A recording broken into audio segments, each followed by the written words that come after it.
Hi everybody, I'm Monica. Just want to thank you all for being here. And just to give you guys a little backdrop on why we're doing this today is we've gotten a lot of feedback on people wanting information on career development. So with that, we decided to come up with some skills to help you all utilize your professional skills. So today we have 4 speakers who are going to be presenting. And when they're done presenting, what we would like to do is break the audience up into 4 groups with each speaker in each group. And during that time, that gives you an opportunity to ask questions of the speaker, kind of get to know your colleagues, and do some networking. And with that being said, we're only working with under an hour at this point. So if you have any questions, if you could just save your questions until you're in your desired group, that would be great, just so we can give everybody the allotted time that they need to do their presentation. So without further delay, I guess we can go ahead and jump right in. And our first presenter is going to be Nicole Skowski from Careermakers.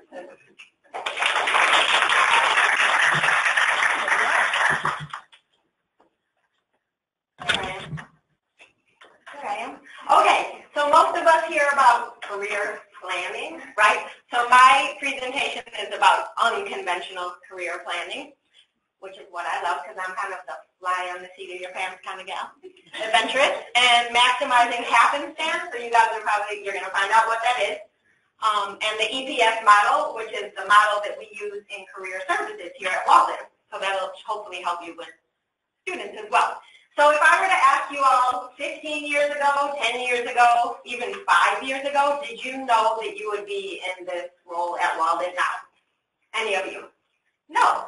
So hence, when we were young, what am I going to do with this major? What am I going to be when I grow up? That long-term career planning, granted, this is just one theory, and I tend to embrace it, again, because of my personality. We didn't really, it's hard to plan that far apart, right? Plan that far out because life happens, right? So this is a geographical map of sort of my life, hence career.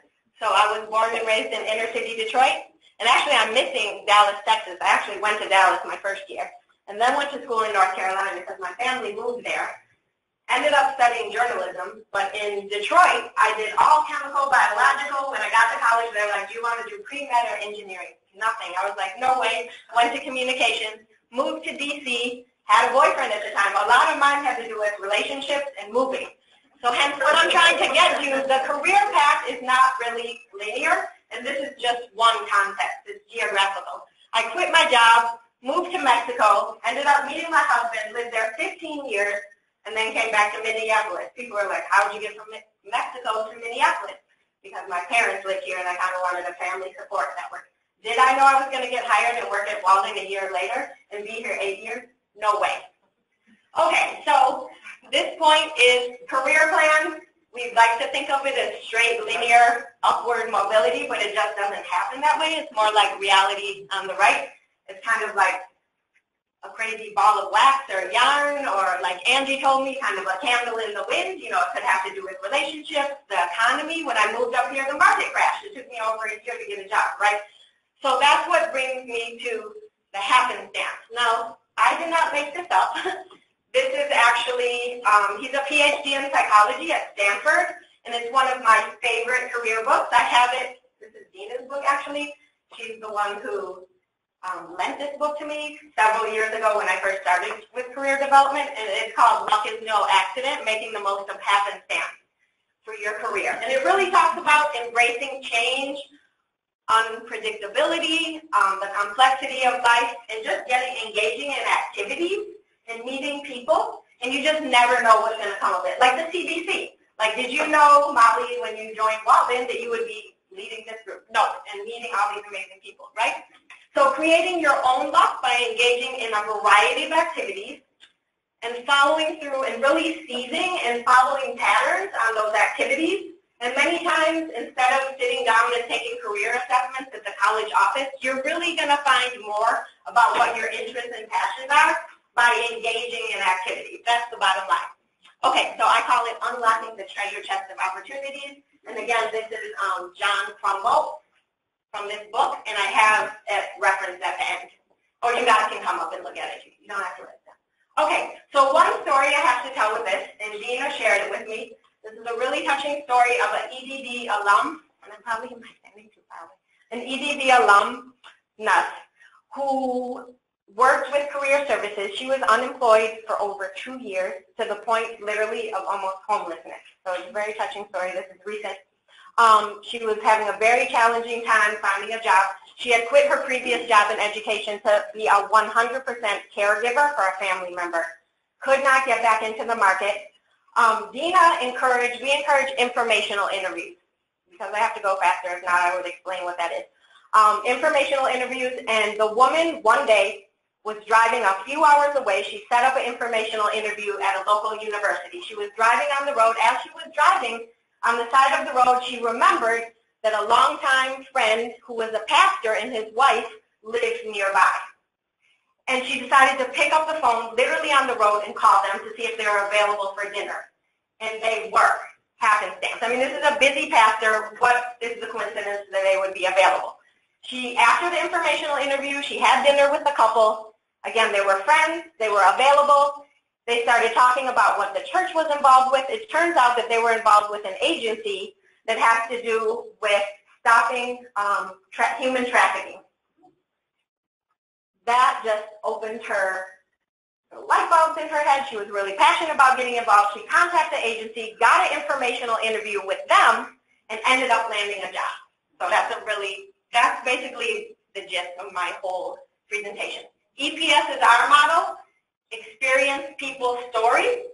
So it's really embracing experiences, meeting new people, and we all evolve as professionals and individuals, and that's based on Erminia Ibarra's book, Working Identity.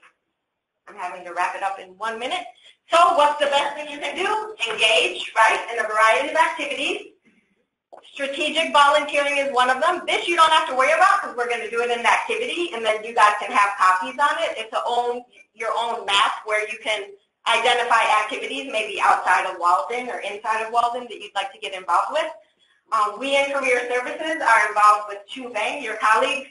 I don't know if there's so many new people here. He founded the Hmong American Education Fund, and we volunteer as judges, scholarships for Hmong American students. Here's just pictures of us volunteering on Career Services. We know that's part of Walden's mission. And only by our actions do we learn who we want to become, how best to travel, and what else we need to change to ease the way. And this is Erminia Ibarra from her book, Working Identity. And done. Okay.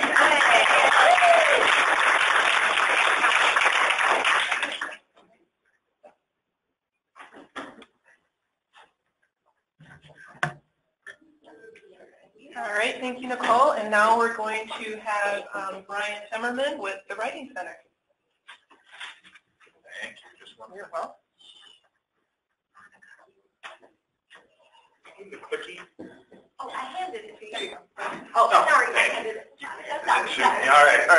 Hi, everyone. My name is Brian Timmerman. I am the director of the Writing Center. I've been here for 10 years. I recognize a lot of you. Walden has grown so much. There's going to be some that I don't recognize. I'll start off my presentation first with a lovely picture of me. But secondly, moving on, I have no idea why I'm up here talking about career development. I was 2 career professionals. Mandy has been like a hiring manager for like 8 years. I have no business talking to you about any of this stuff. Okay, so keep that in mind. I just have a lot of anxieties about writing. Okay, that's what I thought I could bring with you guys, with you guys today, is talking about things as someone that's been a prospective employer. What sort of writing hang-ups do I see when somebody submits a cover letter or something like that? Like, why don't you know how to write? Okay, so I'll go through some super fun grammar and mechanics terms, jargon, colloquialism you guys will be familiar with, but some of you might not remember necessarily what anthropomorphism means. Some of you might not know what a dangling modifier means. And I thought maybe I could point them out, and then you could say, yay, and I'd be done. And other more professionals could be in my place rather than me. So, first, jargon. What do we mean by jargon? Jargon is the kind of language in which somebody tries to present themselves as some sort of academic that they truly are not. When I used to teach at the University of St. Thomas, almost every paper that I read had a statement like the one at the top, I have a plethora of experience. No, you don't. First, you're 18, okay? Secondly, you have many experiences, and that's fine, okay? So the idea is you want your ideas that you're presenting to whomever. That's the smart component of what you're trying to present, not the stupid language that you're trying to cover up, okay? Another example is my desire to. No, it's not. You just want to, okay? Especially when you're applying for a job. You don't desire a job. I desire to stay home. I desire to play video games. I do not. I only want a job. HR representative right here. The other kind of variation of that is doing that like gross, like downsizing verbiage and things like that. So I was excused when McDonald's decided to right-size their employee to restaurant ratio. Okay, people see through that. People see when you use acronyms to try to kind of inflate your importance at your previous place of employment when they're then applying for your place of employment. Moving on, colloquialisms, or as it's called, dude-bro talk. Dude-bro talk is just simply kind of like hanging out there and trying to talk to somebody really casual. I'm on my soapbox talking to my blah, blah, blah, and blah, blah, blah. Like, no, we're not friends. I have so few friends. And so few friends don't even talk to me like that, where they say I would regularly get on my soapbox and let my supervisor know that we needed additional funding. No, I would regularly explain to my supervisor that we need additional funding, okay? This is about being a professional in a professional environment, which clearly I'm exhibiting now. It's my behavior. Passive voice. Okay, so the first two are probably familiar, but passive voice is just kind of like Yoda speak, right? You bury your subject somewhere in your sentence, or you never identify the subject in your sentence. So someone could say, it was determined that I was the most qualified to blah, blah, blah, okay? It was determined. Who made this determination? You have to identify who did the determining in this sentence, right? My supervisor determined. HR determined. Whomever. Another example. An academic support consultant is something that I've always wanted to be. No, you've got to put yourself at the beginning of that sentence. I have always wanted to be, an academic support consultant. And then there's always the one that I like, where somebody uses passive voice to hide some sort of embarrassing career record, where they say, it was decided that I would no longer be working at the university. Somebody made that decision, you just don't want to say who it is, okay? But when you use that sort of passive voice, people do tend to think that you have something to hide. They're not identifying the subject of who is doing the what, right? Subject, verb, this, all right? I like how I just grunted at the end of that sentence. Really pushed that point home. All right. Anthropomorphism, this might be more my hang-up. Anthropomorphism is when you give something like a human-like characteristic that is not human. Okay, so the company promoted me. Okay, the company can't promote anybody, like there are humans that work within the company. So you can say something like, my boss promoted me, my supervisor promoted me. Again, this is kind of nuanced. I think it would be totally common to see the company promoted me to blah, blah, blah, blah, blah, but grammatically it's incorrect. Walden inspires students. Walden is like an ethereal entity in this sense, right? It's us that inspire students. It's faculty that inspires students, right? So identify them in your sentence. This is a big one that we see just in papers at the Writing Center. Research has suggested that I've got 1 minute left. Research can't suggest anything. Researchers can suggest something, right? Like a sheet of paper cannot suggest anything. So I'm going to cruise through these. Parallel construction. Is there anything funny that I wrote in there? I won't deal with that. Misplaced modifiers. Okay, so this is kind of the non-committal sort of clauses, right? So someone could say, I almost exceeded expectations for every objective in my performance review. That can be one of two things, right?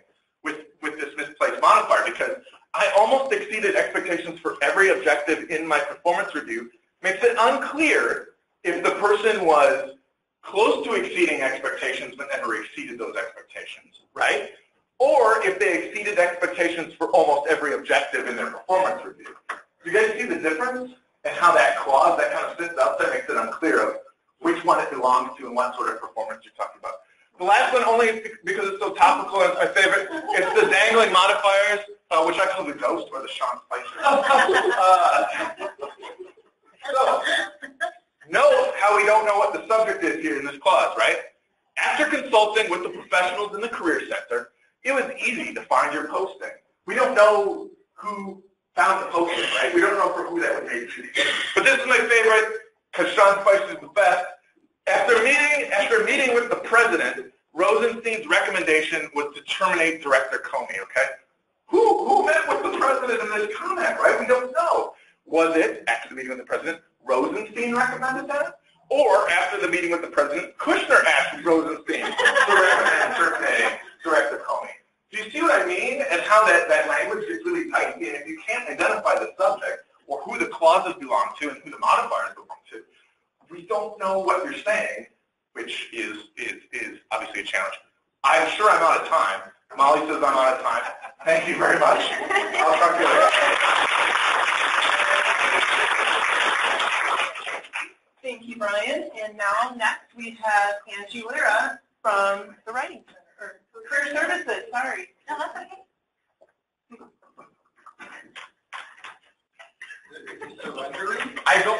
There's a clicker conspiracy now. No, I have all this. I'm good. Okay, so today I'm going to share with you 3 very easy ways that you can improve your LinkedIn experience. So for those of you who are not familiar with LinkedIn, LinkedIn is the world's largest professional networking site. It has more than 500 million members in over 200 countries around the world. And just by those numbers alone, I'm guessing that many of you, if not all of you in this room, have a LinkedIn account. But what I have noticed is that people will love to make their LinkedIn profile and then promptly forget about it for months at a time. And that's a shame because it's a very useful tool. In fact, according to a recent job site survey, 87% of recruiters use LinkedIn as part of their hiring process. So as the creator of LinkedIn, Reid Hoffman said, if you can get better at your job, you should be an active member of LinkedIn because LinkedIn should be connecting you to the information, insights, and people to be more effective. So the number one way that you can improve your LinkedIn experience is to improve your branding. So what do I mean by your brand? That's the way that people perceive you. So I want you to imagine that a stranger is looking at your LinkedIn profile. What is that LinkedIn profile saying to them? What does the picture say to them? What does the headline say to them? I was recently at residency, and a gentleman came up to me and asked me to look at his LinkedIn profile, and I was like, "Ooh, this is nice." And he had this lovely suit on and a blue tie and a little American flag pin, and he was standing in front of like this lovely big building with all these flags, and I said, "Wow, it almost looks like you're running for office." And he got this big smile on his face, and he said, "I am." And that's perfect LinkedIn synergy, when what you want to show people is what you're actually showing them. And so make sure that you're showcasing your relevant skills and abilities. As some of you know, LinkedIn runs on algorithms. So when they're suggesting jobs, contacts, or groups for you, they're basing that information on what you share about yourself. So it behooves you to add those things. So we all know Nicole Kelsey, our illustrious speaker. She is a good example of what a LinkedIn site should look like. A professional profile picture, a background photo that speaks to her personality. This is a marketplace in Mexico, I believe, and she wants to kind of reiterate that she is a global person, bilingual, she's very colorful. And you also want to look for a searchable headline. So when somebody is searching on LinkedIn, like a recruiter per se, they are going to be putting in, aspects of your job. And the only thing that's going to show up when they get those search results is your name, your photo, in that headline. So it's very important that that headline speaks to what you want to do, not necessarily what you're doing now. And then obviously a summary that highlights your expertise. So the next thing that you can do to expand your or improve your LinkedIn experience is to widen your net by adding more connections. It's simple. More connections equal more information. When I link in with Molly, I'm not just linking in with her. I'm going to be able to see her connections and her connections. So adding just a few more people to your network is going to give you much, much more information. And don't just limit yourself to your professional contacts. Think about adding family, adding friends, adding your grocer, adding your bartender. That bartender's cousin could be your next boss. You don't know until you start linking people in. A lot of people are hesitant to add a bunch more contacts, but I always kind of look at it this way. Is this a person that you would do a favor for? Would you introduce them to somebody, or would you give them a piece of information? Now, I personally would do favors for lots of different people, so I add a lot of people to my network. But that is kind of a guideline that you can think about. Adding more connections is easy. All you have to do is go to my network, and LinkedIn will automatically suggest people that you probably know. If you want even more connections, simply add your email address, and they will come up with those connections for you by searching your email. So I want to tell you the story of Mark. Mark is a typical job seeker. He's been sending out applications and hearing nothing back. And this is familiar to anyone who's ever looked for a job. He can't get noticed. So he identified a potential employer, and he even identified the hiring manager, Adam. And he knows that he wants to get to Adam, and he has to get Adam's attention, but he doesn't know how. Luckily, he's pretty savvy on LinkedIn. He takes good advice and adds in family and friends, and a map suddenly appears. To get to Adam, all he has to do is contact his sister's husband's brother's wife, who is friends with a recruiter who used to work with Adam. Now, this is something that might seem far-fetched to you, but it's really not, because that blonde one is me. And not only did we get him to Adam, he got an interview. And that's something that he never would have been able to do without LinkedIn, because that probably wouldn't have come up over Christmas dinner. Now, the final thing that I want to tell you is that LinkedIn is a powerful research tool. Most people do not like to network, but a lot of people like to research. And that is where LinkedIn is most powerful. And you can use it for research by joining groups, following influencers, and using the alumni tool. Join groups on areas of interest. So for example, if you're interested in higher education, there's tons of those groups.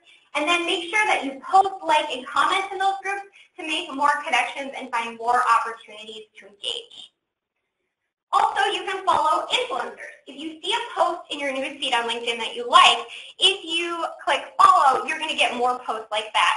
And if you actually click on these little ellipses, you can go to improve my feed, and it's going to scan through and offer you more suggestions of people like that or people that you might be interested in. So you're getting tons of relevant career information into your newsfeed at all times. This is probably one of the coolest features of LinkedIn that most people don't know about, and it's the alumni search. How many of you have used the alumni search? A couple. So if you go to your previous alma mater, you can actually find out all of the alumni on LinkedIn, where they live, where they work, what they do, and what programs they were in. So if you wanted to know what schools are most likely to hire communications undergrads from St. Cloud State, go Huskies, then you can actually go on LinkedIn and find that exact information out. And it's a wonderful tool. Thank you.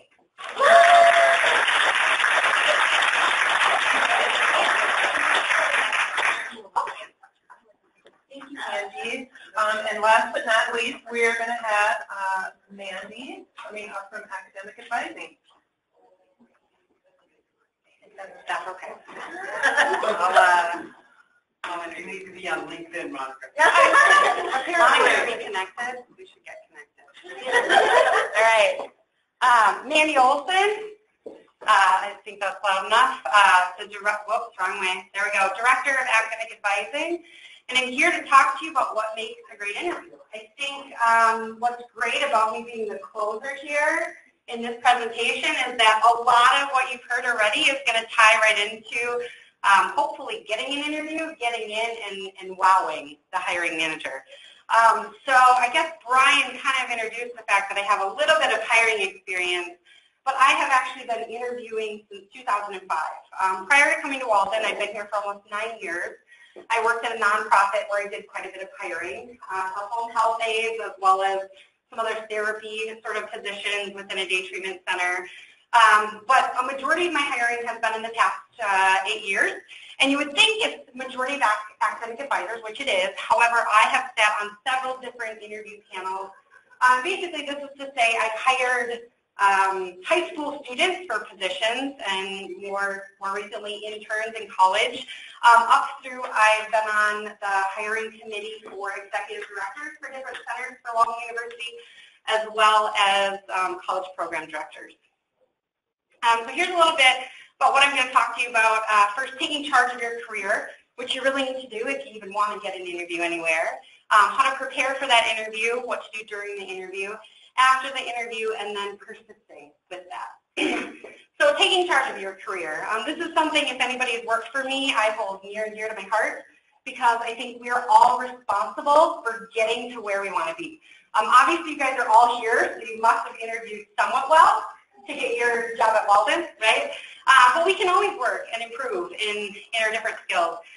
So what I recommend doing at least once a year, and I can't take credit for this, I picked this up at a conference that I attended, was write down what you love about your job. What do you love about what you're currently doing in the organization you work for? Now question yourself, is that position here? Is it here? Is it within my company? And if it's not, or if it is, yes, what do I do? What do I need to do to get there? If no, what do I need to do to get to where I want to be in a position that I love? And so I think it's really important to evaluate and continue to evaluate what you need to do to get to where you want to be. Do you need more education? Do you need a job shadow? Are there specific trainings that you could take? We've got great resources here with Myler to be able to do that. Some of the other areas I think are really important to help take charge of your career are being proactive and letting other people know what you're interested in. You know, if I could tell you how many times a hiring manager, and I just got like 2 emails this week, said to me, I have this position that's open. Do you have anybody on your team who's interested? And I mean, absolutely, I hope that I do, because I hope that staff are telling their current supervisor or me or whoever they're working for what they want, where they want to go, what they want to do, what their goals are, so that they can help get you there. Also, finding a good mentor, I think, is very important. It doesn't, you know, it shouldn't necessarily be your supervisor, but somebody maybe you respect and admire who you can connect with and talk to. Networking, kind of like what we've talked about before with Andy's great presentation about LinkedIn, is extremely important to help get your foot in the door. And then seek out coworkers and leaders who have moved up or have gotten positions that you might want to have someday or that you admire, and figure out what they did to get there. So preparing for an interview. I think preparation is key to success. And just one thing as a hiring manager that I've witnessed is I know within the first 20 seconds if somebody's prepared, if they've come in and they really want the job and they've done the research. So for you should get as much information as you can about the job or company that you're interviewing for. There's so much out there on the web right now that you can find. You want to prepare your pitch. So it's almost a guarantee that you're going to be asked, tell me a little bit about yourself and your background and why you want this job, right? So if you can't do that well, why would they hire you? Anticipate questions about what you might be asked, practice those. I mean, there's lots of things you can do with interviews now. You can like videotape yourself and get feedback on the web. You can, you know, chat with your coworker or hopefully in off-work hours and practice interviewing. And thinking about how you want to be portrayed is extremely important. They surveyed 2,000 hiring managers in a survey that I found when I was doing my research on this. And 33% of hiring managers said that they knew within the first 90 seconds if they were going to hire a candidate, just based on that first impression. So it is extremely important, and it's that 55% of your first impression makes up how you're dressed and what you're wearing. So it's extremely important to even try on the outfit that you're going to wear, make sure that you're presentable, and, you know, practice your body language and your breathing and answering questions, because all that plays such an important role as you're interviewing. And obviously prepare any documents that you might need, resumes, references, and come in with a pad of paper. It's just crazy. One day left, there's so much to do. Okay, got it. All right. During the interview, obviously, arrive early, make eye contact. I already talked about those really important first impressions. Sit up straight. Take your time. Breathe. relax. I mean, I think it's okay to be nervous. I see a lot of people in interviews who are nervous, and that in a way means they want the job, but you also don't want your nerves to take over that whole interview, and that's what they remember about you. Asking questions, I have some great questions up there that you can look at later if you get this slide. And then after the interview. So I think it's extremely important to listen to your gut. As you left that interview, how did you feel? How did you feel about the people that you interviewed with, the environment that you were in, the responses to the questions you asked? Did it feel right?